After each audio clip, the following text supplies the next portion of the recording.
जिसमें न छिलका है न गुठली, फल स्वरूप। पिबतम भागवतम रसमालयम मुहुरहो रसिका भुवि भावुका।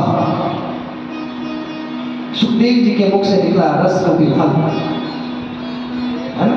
आम खाना पड़े ना तो आम को खाने के लिए बड़ा प्रयास करना पड़ता है। गर्मियों में आम का सीजन होता है ना? आम सबको स्वादिष्ट भी लगता है। अब कोई आपसे कहे ना हमारा जाम खाइए ना, तो संकोच करेंगे। संकोच किस लिए कर रहे हैं? इसलिए नहीं यार नहीं खाना है, इसलिए संकोच नहीं किया कि इसलिए संकोच करेंगे खाने के लिए बड़ी सारी मेहनत करनी पड़ेगी, हाथ में भी लग जाएगा, मुख में भी लगेगा, सबके सामने कैसे खाएं हमको, है ना। लेकिन सुखदेव जी के मुख से निकला ऐसा फल न जिसमें गुठली है न छिलका, न छिलने का काम है न गुठली का काम, और रस है। रस को क्या किया जाता है? रस को किया जाता है। तो दोनों कर्ण रंध्रों से ये भागवती रस, भगवान की कथा का रस कर्ण रंध्रों से घोल करके हृदय में ले जाना है। और हमने आपसे कहा ना, दूध से दही, दही से मक्खन, और मक्खन से क्या प्रकट हुआ? घी।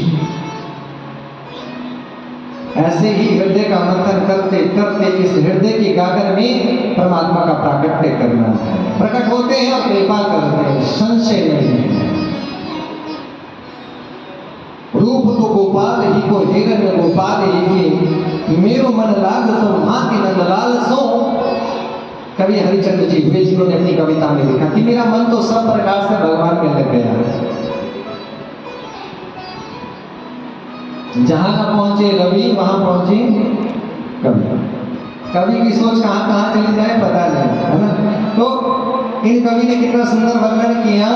रूप तो गोपाल ही को हिरण्य गोपाल ही की, मेरो मन लाग सब भांति नंदलाल सो। हे भगवान, दिव्य दर्शन होता नहीं आंखों से तो आपका होता है, सुनता रहो इन कानों से तो आपके नाम को सुनता रहो, जीवन निकले तो आपका नाम लेते निकले। आप तो मेरे सर्वस्व हो ना, मेरो देव देवी कृष्ण माता पिता गुरु बंधु मित्र सखा स्वामी नाथ को भक्त पालसो। भगवान जैसा सखा कोई हो नहीं सकता, भगवान जैसा मित्र कोई हो नहीं सकता, भगवान जैसा माता कोई हो नहीं सकता। जिस समय संसार के रिश्ते भी अपना साथ छुड़ा देते हैं, उस समय भी भगवान का साथ छूटता नहीं, वो सदैव जी का साथ देते हैं। और एक निवेदन और करें कि इस संसार में किसी कुछ मांगने की आवश्यकता नहीं। ये कवि लिखते हैं, मांगो तो गोपाल सो ना मांगो तो गोपाल ही सो। इस संसार में यदि याचना करनी है तो परमात्मा से कीजिए, मांगना नहीं मांगना है तो भी कोई बात नहीं, वो आपके मन की जानते हैं। रीजो तो गोपाल सो, जो खींचो तो गोपाल सो।